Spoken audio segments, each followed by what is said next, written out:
State of Ohio versus Raymond Tenzing, case number B1503961.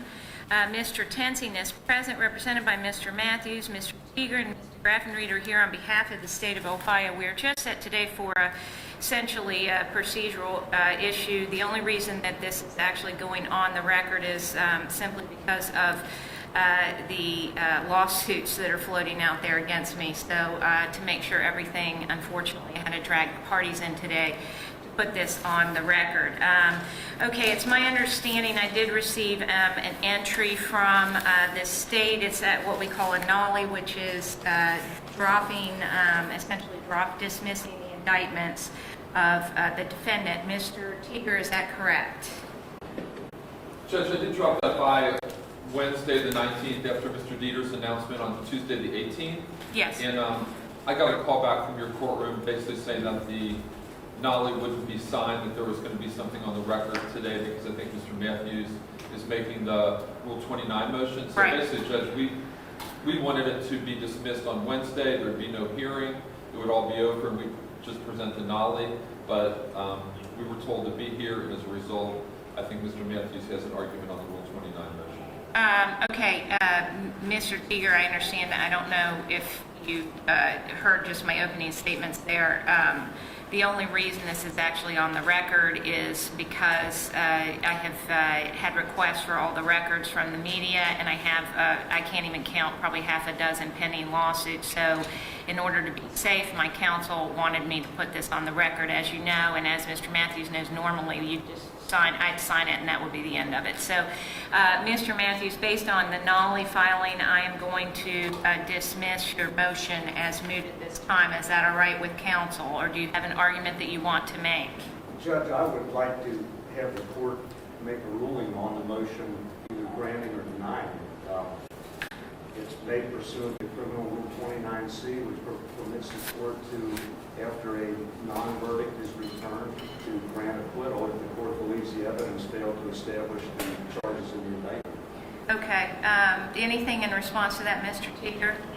This is with regard, just to clarify the record to make it easy for anybody who's reading the defendant's motion for judgment of acquittal. Go ahead, Mr. Teeger. Judge, I don't want to be difficult about it, but it is a difference, and I think my understanding is Mr. Matthews did not want to accept the nollie, and it would basically have all just gone away on Wednesday. Right. I think Mr. Matthews thinks it's strategy or tactically better for him or for the defendant for the court to grant the Rule 29, and I would object to the Rule 29. It is a pretty big legal technicality, but I think the Rule 29 is saying as a matter of law, the evidence is insufficient to sustain a conviction, and we are saying that the evidence is sufficient to sustain a conviction. Every prosecutor that tried the case, from Mr. Dieters, Mr. Pietmeyer, Mr. Gibson, Mr. Graffenried, and myself, all feel that Mr. Tenzing is guilty of murder, and I know the jury came back the way they did. We're presenting the nollie simply saying that two separate juries have been unable to reach a verdict, and we're asking for a dismissal of the case. And Judge, all we're hoping for is that the U.S. Attorney and the federal grand jury indict the defendant and give Dubose family the justice they deserve that they didn't get in this courthouse.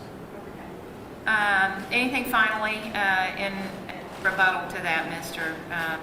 Matthews? Judge, obviously, two different juries did not think that the evidence arose to prove beyond a reasonable doubt. You, as the final arbiter in this matter, have the ability to give finality to this case, at least in the state system, which is what apparently the Dubose family and many members of the community want. They want finality. An acquittal is finality.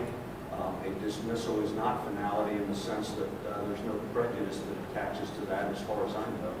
And the charges could always be rebrought. And for that reason, obviously, it's beneficial to Ray Tenzing to have the matter resolved by way of an acquittal.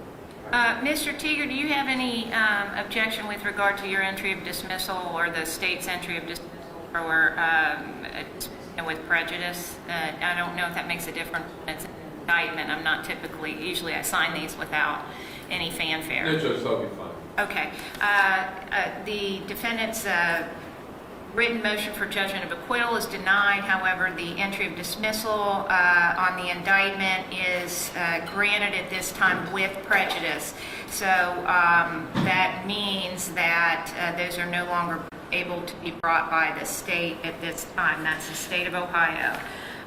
All right, gentlemen, I also need to read into the record my entry that I'm filing today regarding sealed documents. I'm not going to bore everybody to tears with reading all of it, except to say that I sealed the documents, or actually I sealed in chambers when we had different arguments throughout this trial, as everyone's aware. We had a number of meetings behind closed doors, but particularly questions from the jury that were requested by the media after the trial was over. I would not release those. The reason this court would not release those is because I was not sure if this was going to be tried a third time, and in that event, I did not want to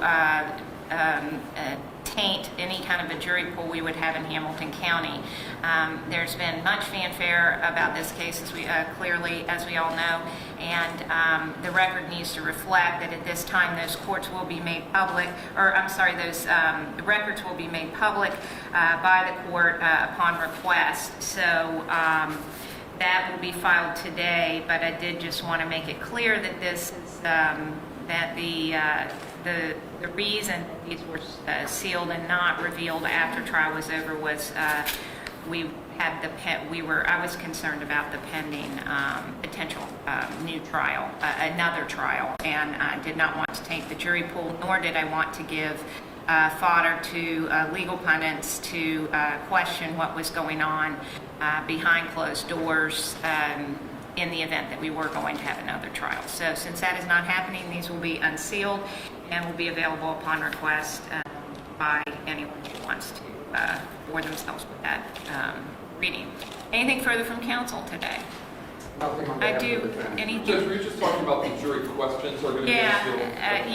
And I think at this point, it is just the jury questions, but I think I don't know that I'm going to be able to maintain anything else that has been sealed at this point.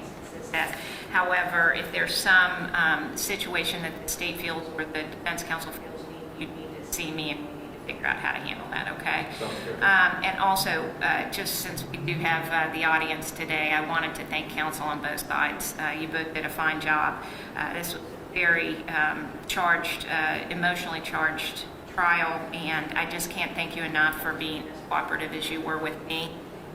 With my staff, and I know it's very, very difficult, but I do so much appreciate the professionalism of both the state and defense counsel. Okay, thank you very much. Thank you, Your Honor.